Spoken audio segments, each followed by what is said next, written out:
Folks, very excited to have you join us for today. This whole concept of leading change is an idea I've been playing with, bouncing around in sands internally, and finally, all the stars have aligned for this webcast. And as you're about to see, much, much more coming down the pipe. Well, first of all, and primarily, cybersecurity is not about just technology. Now, when I first started 10 years ago, 20 years ago, things like firewalls and patching, that was revolutionary, made a big dent in the universe. Nowadays, though, we have to go beyond technology. We start with it, but we have to move beyond and start addressing the human problem also.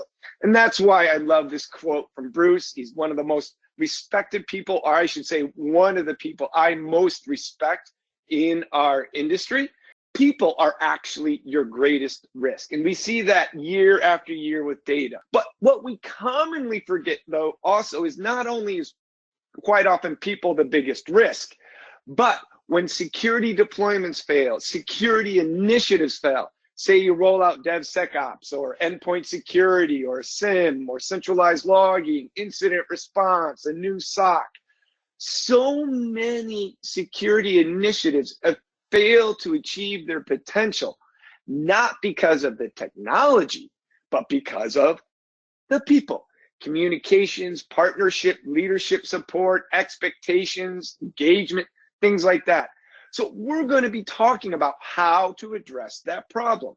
Now, just a little bit of data. I always like to start the problem with data. Always remember, security should be driven by data, not emotion. So when I say people are often your greatest risk, what am I basing that on? Well, my favorite source is the Verizon DBIR. It's one of the few truly data-driven reports when it comes to breaches and incidents. If you haven't read it, highly recommend it. Very simple, very professional, and respected. The human element is the most growing and greatest risk to organizations. It's been the human risk that's been growing, specifically social attacks, social engineering attacks, but also human error. Those are the risks that they've seen growing, or the biggest drivers for breaches. Things along the lines of human error. So the human, big driver of many of the breaches today. But also, it's not just the human risk, but how the organization approaches risk. We have to address the human side. And we have to really start doing that by not only just addressing people and behavior, but culture. And that's what we're here to talk about today, culture. Because if you want to develop a truly mature security organization, we need to focus on the culture side and look at almost any framework out there. So what we're going to be talking about today, when we're saying leading change, we're going to be focusing on not the technology, not just the people and the behaviors, but something much broader on how can we create a secure culture, addressing those human risks, but also enabling us to have far more effective and successful security initiatives, like an EDR deployment, SIEM deployment, DevSecOps, things like that. So why am I here talking about culture? Why is culture such an important part of the future of cybersecurity? Well, think about it. I love these little talking points here. Ultimately, your workforce is loyal to your culture, not your strategy.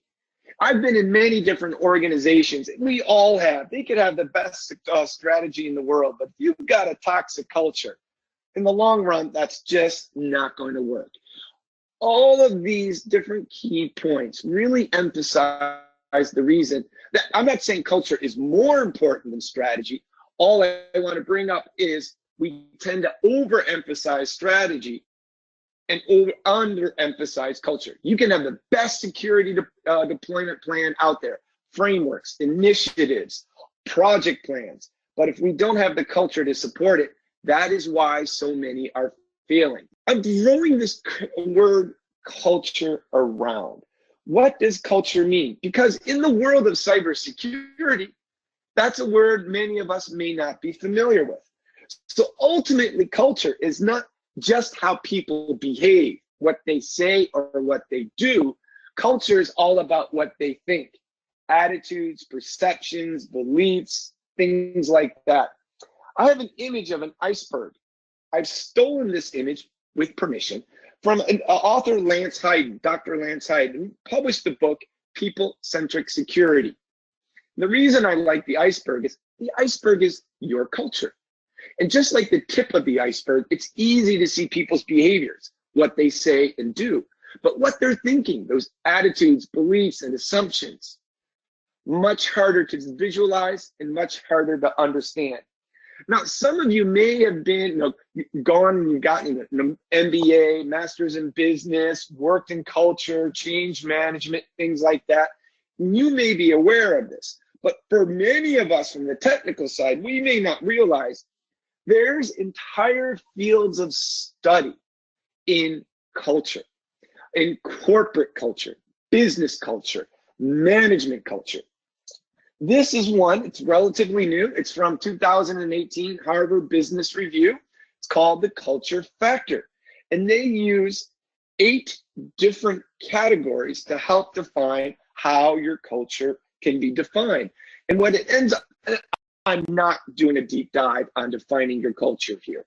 All I want to make you aware of is this whole concept of culture is new to us, but it's been around for years, decades, in many other fields of research. So this is the one I happen to like. There's many other culture frameworks out there. This, like I said, is from 2018. This enables you to better understand and define your culture, and if this is the culture you want.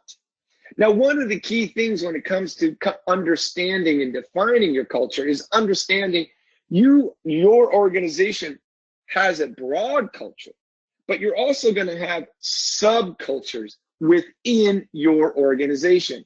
So things like generational, your baby boomers and your millennials are going to have different cultures. They're going to approach technology different. They're going to approach security different. Different nations, different countries. How, say, somebody in Canada or the United States approaches cybersecurity is probably going to be vastly different in, say, Indonesia. Different job roles. You have sales, researchers, faculty, engineers, lawyers, accountants, may have all their little different cultures. So one of the things we have to understand is culture is a very broad concept, and you're going to have different elements of different cultures in your organization. Now, I've been talking about culture, but what about a security culture? And why do I care? So once again, remember, culture is people's attitudes, perceptions, beliefs, values, norms. What ends up happening is if we create a strong security culture. So what I'm trying to say is we don't want to radically change your organization's culture. We simply want to build upon it and create an emphasis on security. Let me put it another way. Your organization already has a security culture. You just may not like it, or you may not know it. So what you probably want to do is improve that existing security culture. And the reason why is this. With a stronger security culture, people in your workforce are far more likely to exhibit secure behaviors. And that's going to help you far more effectively manage and mitigate your human-based risks. Remember the Verizon DBIR, phishing and passwords, the 2 biggest risks, the 2 biggest drivers of incidents and breaches. Mix in human error with that also. Those are the top 3, all 3 human related. So based on that data, the most effective way to manage your risk is manage your human risk. One of the most effective ways to manage your human risk, build a stronger security culture. But the other bonus is by having a strong security culture, as I've already mentioned, you're far more likely to have effective security initiatives, security deployments. You roll out that DevSecOps program, you have a strong security culture, your developers are far more likely to engage, embrace, and execute on that. Same thing for even more of your technical deployments also. So having that security culture more effectively manage risk, more effectively enable you to deploy the controls and initiatives to manage even your technical risks. So you already have a security culture. How do we improve that, build on that, strengthen that? Well, it turns out there's a whole field of study on how to change culture, and it's been around for decades. So if you've been trying to change culture, build security awareness programs, security initiatives, and outreach, you are already doing elements of this. And this field is called change management. And my passion and goal is to take the world of security, this world of change management, and build a bridge between the two of them. Let's reach out to the business world, the corporate world, where organizations are already doing these type of programs, where they're attempting to create cultures. But perhaps instead of creating a more secure culture, they've been creating things like a safety culture, a diversity culture, creating cultures that were a more initiative, people are more flexible, things along those lines. And all change management is, it's a structured approach to large-scale organizational change, ultimately impacting or changing your culture. Now, what's fascinating about change management is you're actually dealing with a lot of different disciplines. Things like psychology, cognitive sciences, social sciences, behavior models, but you're also looking more on the business side, project management, charters, metrics, stakeholders, data analytics. And it's really grown into its own discipline, its own field of study. Now, before you think about, ooh, I'm going to run out and do this, when you're trying to impact culture, you're talking years, not weeks or months. So technology can be perceived as an easy, quick fix. Ooh, we have a problem with malware? Well, just get the latest antivirus. We're having problems with vulnerabilities? We'll just get the latest patch management solution. See box, buy box, deploy box. However, that hasn't worked over the past 20 years. We need to pump up the volume also. So the short-term technology approach is fine, but we also need to lay that foundation of a secure culture. So first and foremost, we have to start thinking long-term. But why do we need this structured process? Why do we need change management? Well, we're going to tap into Newton here.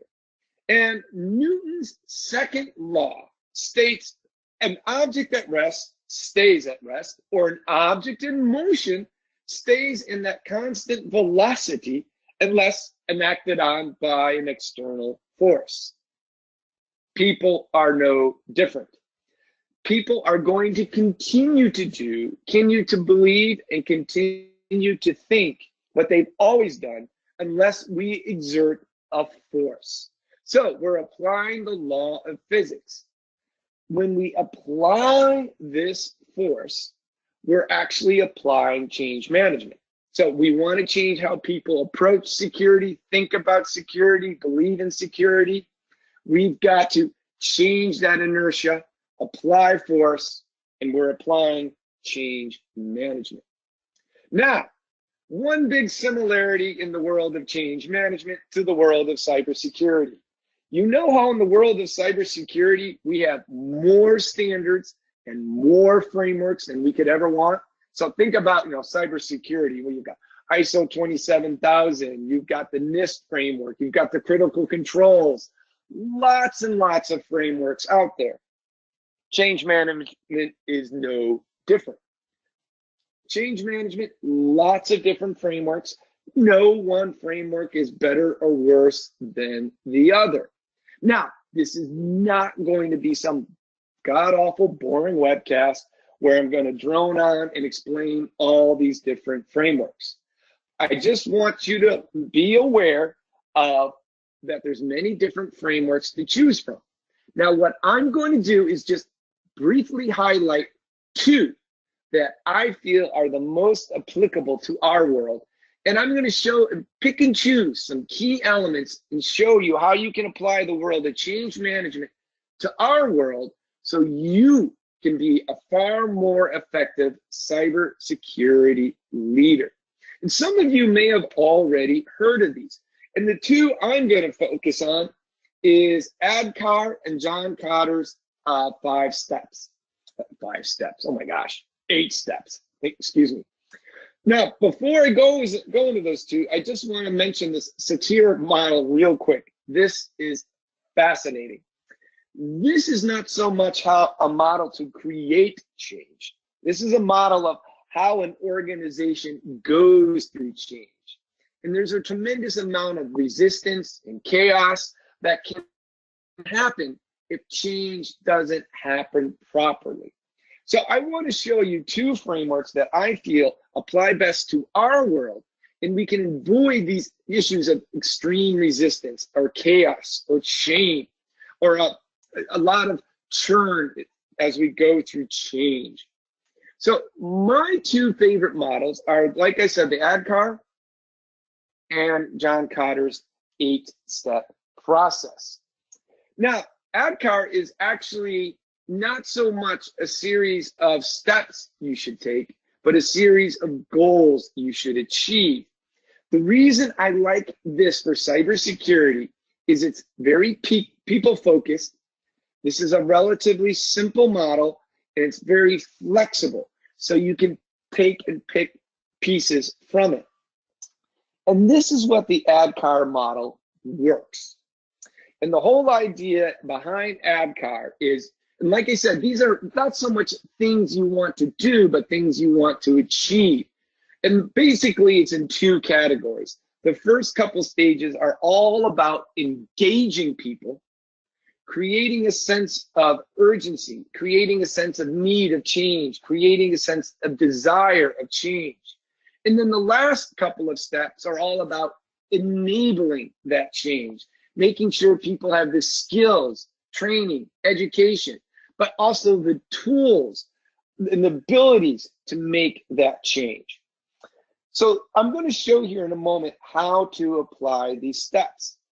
But on the flip side, we have what's called the John Cotter's 8 steps.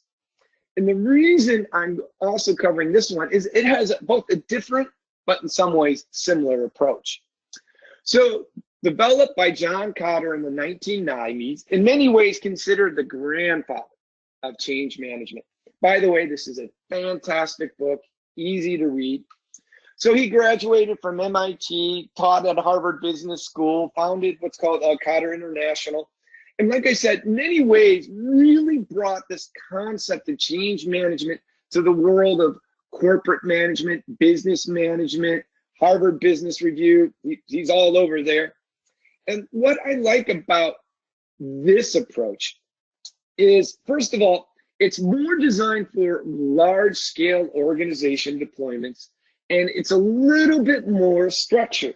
So ADKAR is a little bit more about this is what you want to achieve. Cotter's 8 steps are all about more about this is what you want to do. And we go around in the circle, starting at the top with urgency. Now, he's got these steps more defined. And like I said, if you want, go into detail in the reading Leading Change. But what ends up happening is you read all these different frameworks, and in many ways, they're all saying the same thing. So an ADKAR was all about start by creating awareness, creating desire. Well, in Cotter, he's talking about creating a sense of urgency. Once again, you're tapping into that driving the desire for change. Then ADKAR, the second half, was all about enabling that change. In many ways, the Cotter's model was similar. Now, first of all, once again, I want to emphasize when it comes to change management, it's just like cybersecurity. There is no single framework. There is no single interpretation everyone follows. In fact, go to Google Images. This is what I did. You go to Google Images and you search Kotter's 8 steps. And this is what you're going to get.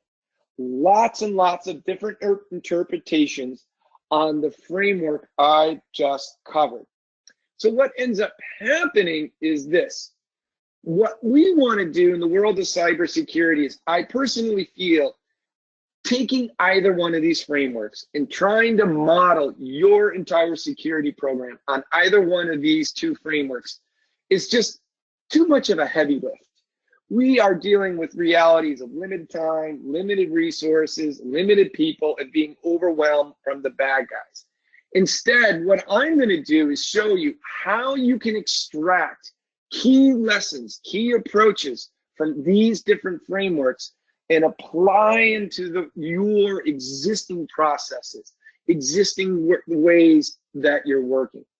So the two key lessons from all of these different frameworks, like I said, we've only covered two, but two of what I feel are the most applicable to our world. When it comes to leveraging these frameworks, you can read either framework and follow it in detail, like you would NIST SP 800-53. Or you can just simplify it and synthesize it into what I have done here. And I've noticed this trend that these models tend to focus on two areas. Motivation. How do we get people to want to do change? And then enabling. How do we enable to them to do change, such as training, tools, removing blockers, and things like that. Now, this webcast, we have a limited amount of time. And I tried to go, okay, Lance, do I do just a brief summary or overview of both motivation and enabling? Or do I kind of do a deeper dive into one of them? So what we're going to do for the purpose of this webcast is I'm actually going to do a dive into the first part, motivation. Because far too often, in a lot of the different organizations I've helped work with, this is the area we fail in from a cybersecurity perspective. And I'm going to show and explain why here in a moment. We tend to go, oh, let's roll out a DevSecOps program. And we jump right in thinking about, how am I going to train them? Oh, OWASP top 10. Where am I going to get the training materials? How often should I train them? How do I ensure, what metrics am I going to use? We tend to jump straight to the enablement part and totally fail to address the motivation part. And 9 times out of 10, I'm making that number up, but it kind of gives you an idea. But the vast majority of times, when we fail to change behavior, we fail to change culture, or we tend to have a security initiative, deployment, policy, processes, whatever fail. Usually in our world, it's not enablement, it's motivation.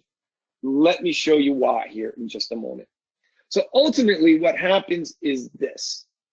We want to change behavior, but what we must start with is the why. In fact, there's a book called Start With Why. We have a problem. We in the security world struggle with something called the curse of knowledge. Curse of knowledge states, the more of an expert you are at something, the worse you are at communicating it. And one of the key reasons why is this. You and I live, breathe, and passionately engage with cybersecurity. We care about it. 99.9% of the world doesn't want to think about it. They want to just do what they need to do. You and I, we may be excited about password managers. We may be excited about VPNs or the latest EDR technology. But you know what? I hate to break it to you, the rest of the world does not care. So before you roll out that DevSecOps program to train your developers, you actually need to take a step back and go, why should they care? And now you have to do the uncomfortable job of thinking from their perspective, not your perspective. So think about the ADKAR model. It all started about start with awareness, desire, Kotter, creating the sense of urgency. So I love this book because it says we have to start with why. So before any time you kick off a big security initiative, think about why. Why should my stakeholders care? Why should the CFO give us funding? Why should head of operations be thrilled about another impact to their operations? Why should communications be thrilled you're going to dump more comms on them? So we need to understand the issue why. How do we do that? This is where the world of change management provides the tools for us to do it. First of all, I'm going to throw another book at you. By the way, these books are easy to read. Unlike a lot of books in cybersecurity, which can be really, really boring or painful to read, these books on human nature are fun to read and easy to read.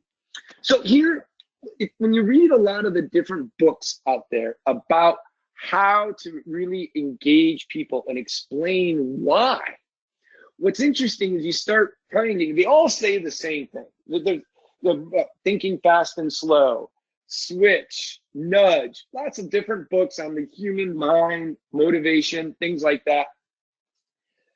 We can't rationalize change. You can go to your DevSecOps team, you can go to whomever, your workforce, and give them lots of data on why they should think security is important. And when you attempt to rationalize the why with numbers and data, people get it, and then they forget it. What ends up happening is this.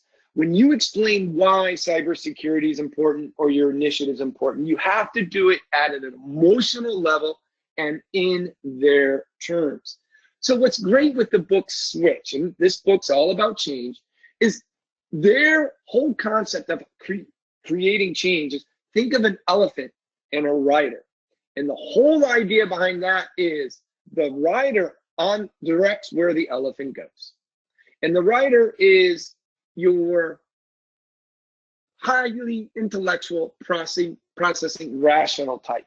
Or if you're a big fan of the book, Thinking Fast and Slow, it's your type 2. This is where you're very analytical. And the rider directs where the elephant wants to go. And the elephant is your emotion, or type 1. This is where you're just go on instinct. And the whole idea is this. The rider can direct where the elephant should go. And the rider's going to have some impact. But at some point, the elephant is going to go where the elephant wants to go. So we want to lead the elephant. We want to lead people by explaining why cybersecurity is important. And we need to do it by reaching them emotionally. And how do we do that? By answering what's in it for me. If we can reach people at an emotional level, then we can really sell a solution. So for example, I'm just gonna pick a couple random examples. Let's say you're gonna roll out password managers in your organization. And you're just thinking about, okay, we need training. This is how we're gonna roll it out. Well, this is what we need people to do, the policy and processes. Whoa, why should anybody care? That's where we need to start. Well, how do we approach people emotionally about password managers? How do you get people excited about them? Easy. Password managers make your life simple because you can explain passwords are painful. We hate them. You hate them. I hate them. So how can we make people's lives simpler? Hey, a password manager, but let's one up it even more. Password managers make not only your life easier at work, but at home. We're going to give you the skills to be able to protect yourself online, create a cyber secure home, secure your family, so you're reaching them at a personal level. IT admins, why should I care about cybersecurity? We're going to teach you new skills. You're going to potentially be able to, better career, promotion, compensation, maybe even a path down cybersecurity. So we're helping develop their career. Same thing you could do for developers too. So one of the things you want to do is, remember, we want to start with why. We want to engage emotionally, and we want to engage it then at a personal level. And this is the same approach for stakeholders, board of directors, CEO, things like that. How do I do that? Once again, let's tap into the world of change management, but also let's tap into the world of marketing. Think about it. When it comes to explaining why, What we're really doing is selling cybersecurity. And when we're selling cybersecurity, we're marketing. So all you marketing majors out there, you have an advantage. So one of the things marketing people will do is when they want to sell an idea, they want to create awareness, desire, interest, sense of urgency. One of the things they'll do is, who am I trying to sell to? And what they'll do is they'll end up trying to better understand their target groups. And they create actual personas. So say you're Nike and you're selling a certain shoe to teenagers. You know, our average customer is 17 years old, male, makes so much money, or going to college or something along those lines. They'll have demographics, but also their goals, motivations, challenges. So when you're trying to sell that why, like your DevSecOps team, what's the average developer like? What's their common goals? What motivates a developer? How does a developer like to communicate? What are their most common challenges? And marketing, just like cybersecurity, has a variety of models and frameworks to help you better understand how you can market your ideas, how you can explain why. So for example, a very common marketing model, one of the original ones, is called AIDA, A-I-D-A. And it's like a funnel where you first get people by creating attention, generate interest, then desire, then action. So example here, remember password managers. We could use this model to explain why people should care about password managers. So first, create attention, awareness. How do you do that first step? You explain, hey folks, do you have any problems with passwords? Do you have problems remembering your passwords, creating new passwords, remembering your security questions? Do you hate having to type in those passwords every time you go to a website? We've got something for you. It's called a password manager. Then generate interest by explaining what a password manager does. A password manager is fantastic. Stores all your passwords securely in one location, across all your devices, one-click log on, remembers all your security questions, can store your credit card information, makes your life much more secure and simple. Then create desire. Hey folks, we're going to be rolling out password managers. In fact, we're going to show you how to use these password managers, not only at work, but at home. In fact, the vendor we're buying it from has given everybody a discount so they can actually buy them and use them at home also. This is fantastic. If people are using password managers at home, more likely to use them at work. And then action. Hey folks, next work week is password manager week. We're going to be rolling them all out. We have booths in the cafeteria, security team in the lobby. They'll be showing you how to use them, walking you through it, giving you free copies for home, things like that. So we can use these models when we're rolling out our security initiatives. Like I love using DevSecOps. It's such a common problem people struggle with.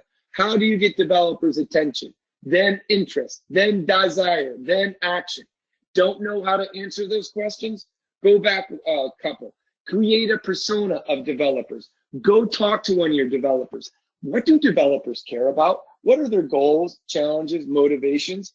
Then you can, once you understand your developers, you can create a marketing model to sell DevSecOps to them. All right, we're going to start wrapping things up here. The whole idea of motivating change. Remember, there's two general categories, and we really only have time here to cover one.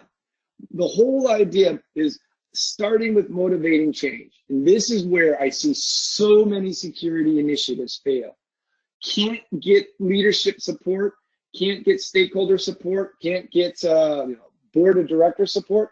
Quite often, we simply assume they know the why part, and we go into the technology, we go into the training, we go into the controls and policies. Anytime you're addressing anyone about cybersecurity, put yourself in their shoes. Think about what do they care about? What are their big pain points? What actions can security take that makes their life more effective or their lives simpler? We do that by always thinking about starting with the why.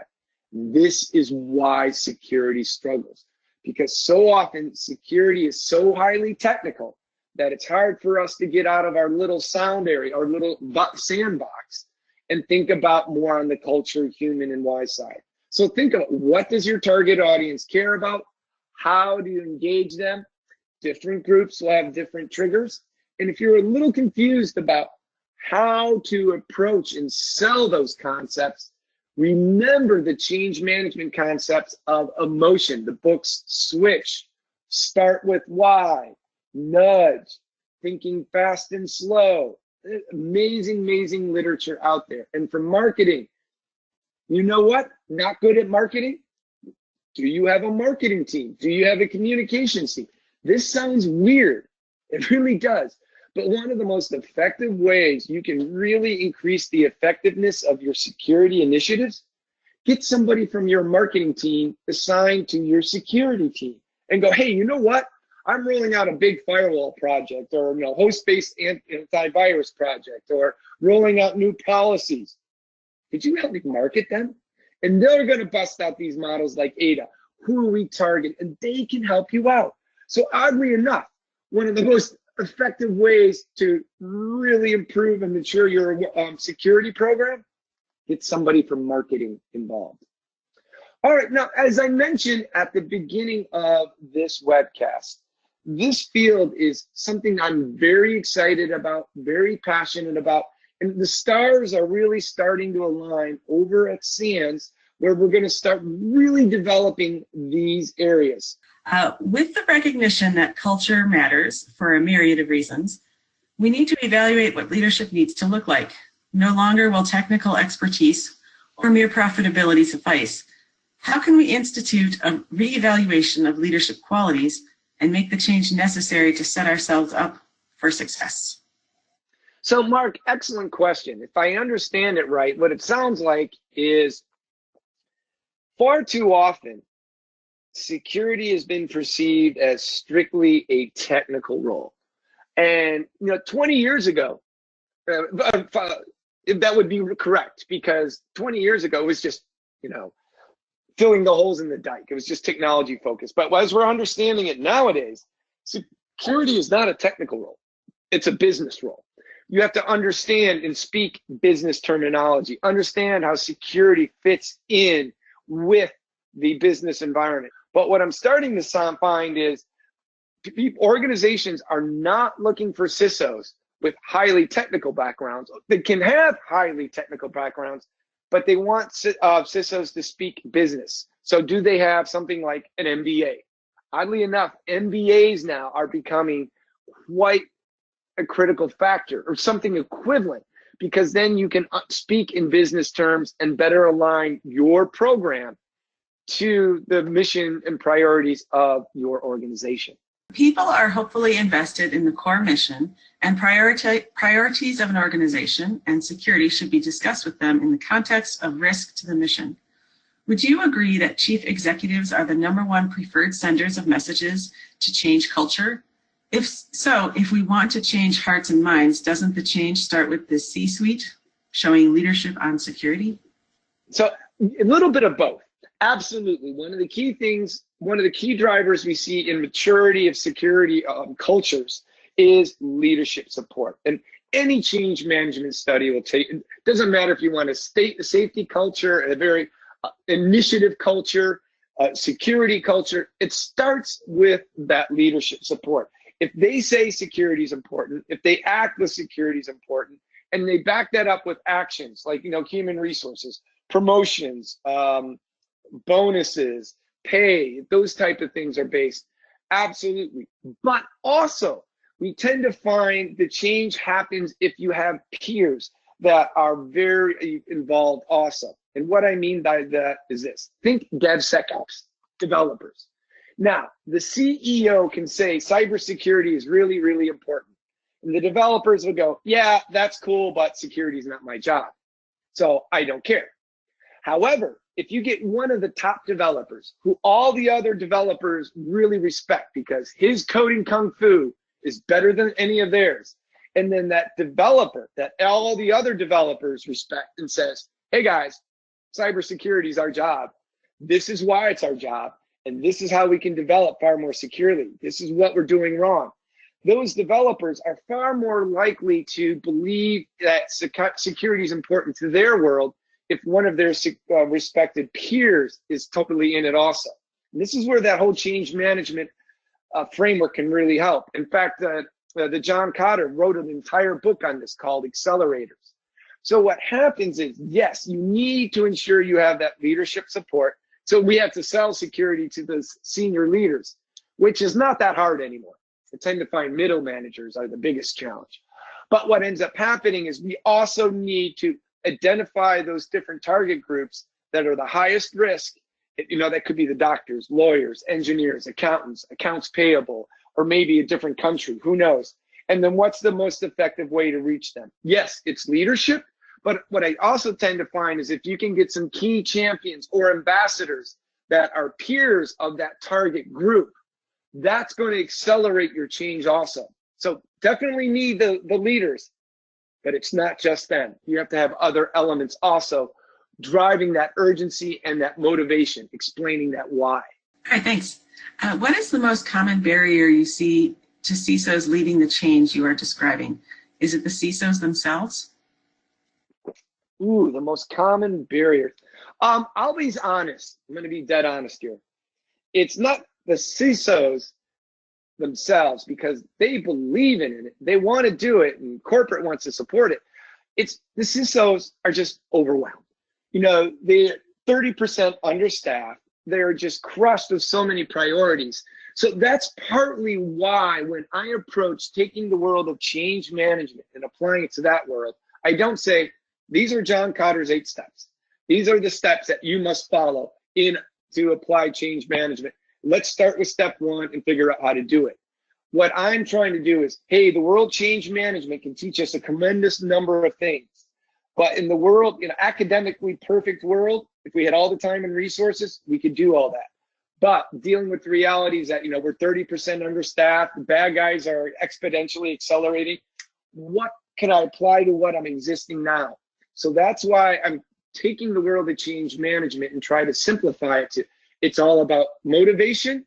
And then once you've motivated your target audience, then it's all about enablement, because I'm trying to simplify it. So yeah, the biggest challenge I tend to see, it's not the lack of desire, it's not the lack of support, it's the lack of time and resources. How do you deal with people who never move beyond the resistance phase, since more often than not, they are the cause of a breach or data loss? So excellent question. So if you're trying to create secure behaviors in your workforce and somebody is simply not changing behavior, what do you do with them? That's actually a question more for human resources, because it depends in part on your culture. I've worked in banking. I've worked in the defense industry. Ooh, you got phished and then, you know, you got hacked for the 3rd time. Yeah, you're fired. In other organizations like a university, say you've got a faculty researcher pulling in $100 million of research funding every year. Yeah, they're untouchable. So what ends up happening is it's partly what's your organization's culture, what's your tolerance for risk, how are you willing to address those different people? You may not have that option of firing them. So you may have to, you know, firewall them, put them off to the side, or what I've seen universities do, every time that faculty professor gets infected and security has to go clean it up, they charge that college or that department X amount of dollars for having to respond to it. At some point they feel enough pain, they have to act on it. So what ends up happening is, how do you deal with somebody that doesn't change behavior? Well, it depends on how much risk they expose you to. Is it accounts payable or the mailroom? How much risk your organization's willing to assume? Are you a university or a bank? I'm simplifying here. But finally, what I recommend is, if you have somebody that's just not changing behavior, before we take those actions, go talk to them. Ask them, why are you not changing behavior? Is it a motivation issue? They don't care. Or is it an ability issue? This is too hard. I didn't know. I'm confused. I'm overwhelmed. So quite often, cursive knowledge, we assume they're not changing behavior because they're bad people. Let's give them the opportunity. Let's go talk to them, find out why. Motivation or ability. All right, thank you. What are the first steps to initiate cultural change? So, yeah, first step to getting cultural change. The first step is defining for yourself, why do you want cultural change and what change do you want that to be? And in the world of project management, whenever I'm going to start a new initiative, say it's cultural change for the entire organization, or just say you want to do some training, create a more secure environment in accounts payable. Where I always start is with something called a project charter. And a project charter is nothing more than a 1 to 2 page document, extremely high level. It forces you to define, what's the scope, what's the goals, what's the objectives, what's the justification, why are we doing this, who's in charge, constraints and assumptions. And it's just 1 page, and it makes you identify all these key strategic points. And the purpose of that project charter is A, forces you to think all of this through, then B, you give it to your leadership and go, hey, I want to do cultural change. I want to do a DevSecOps initiative, password manager initiative, phishing initiative. This is what I want to do and why. And they review that project charter. So how do you start? What do you want to do? Why do you want to do it? And to help you go through that process, you do a project charter. Any recommendations regarding making successes visible and gamifying security engagement? So, yeah, the first one's easy.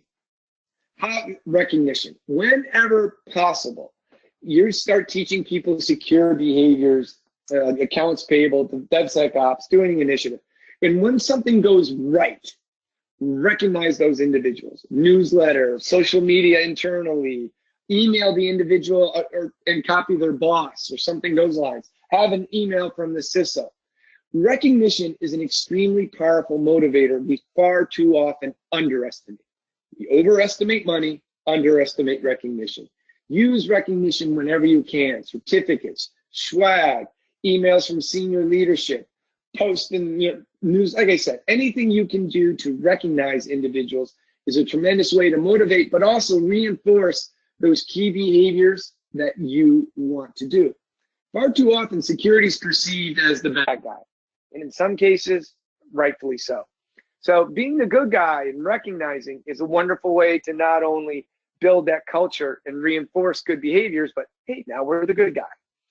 Gamification, that's a whole nother webcast and things along those lines, another discussion. Gamification sounds great, but there's 2 problems with gamification. And I know organizations doing it. 1, time intensive. You've got to have it. Gamification is a bit hard to do because you need a dedicated resource. Somebody's got to keep track of those scores. Somebody's got to, leadership board, badges, levels. The other one is I tend to see gamification works well for certain organizations. Technology companies, outgoing, younger generation, they love taking the initiative. You're a little competitive. They like leadership boards. They like gamifications. But if you're working at a, 200-year-old insurance company or a defense organization where it's older generation, very conservative, they don't like new ideas, they're going to be like, what's gamification? Why do I care about a leadership board? So gamification is great, but if you want to do full-blown gamification, only tends to work for certain cultures, and you have to have like half an FTE dedicated to just running it if you want to do it right. Someone was talking about if leadership can't go beyond chaos. They also said, I would think they need education to understand the need to stick through the phase, but they grow weary. How can we help them have confidence that the phase will pass? Got it. So what I tend to find is, it's on the Satire page right here. The whole idea here is this. You want to ensure leadership knows and understand you have a plan. This is once again why these change management frameworks are so powerful. Because when you're talking to leadership and you're going, leadership, I want to do X. And you're like, I'm just going to do it because it seems to be the right thing. They're going to have a harder time supporting that. But if you go, okay, we're going to create a secure culture. We're going to roll out the security initiative. And we're basing it on the Cotter's 8 steps for change management. A proven organizational change management framework that's been around for over 30 years and used by hundreds of organizations. What ends up happening is, or the ADCOT, or any model. So those models not only give you more credibility, but a framework to communicate to leadership what you're doing and why. It's no different than the NIST cybersecurity framework. The 5 different categories, starting with, oh gosh, identify all the different things along those lines. Those frameworks bring more credibility, but also a structure for communicating. So 2 things. 1, if you're using a framework and doing these steps, starting with why, your resistance should be not too bad. The reason resistance can be so painful in organizations is you never explain why. You just say, hey folks, password managers next week. Hey folks, we've got a phishing simulation program next week. And by the way, if you click, we fire you. What? So what ends up happening is if you do excellent communication, explain that why, the resistance phase is not, but you reduce that. Chaos phase is all about that enablement, enabling people to do change. So if you explain the why, but then you train them ahead of time, you simplify your processes, give them the tools, or as Cotter says, remove those blockers. Once again, that chaos dip, you're going to minimize that impact. But how do you get through that? By demonstrating leadership. Hey, this is not something I just came up with. We're using a proven model used by hundreds of organizations. This is why this pain point is happening. This is how we're going to get through it. That's how I would approach it.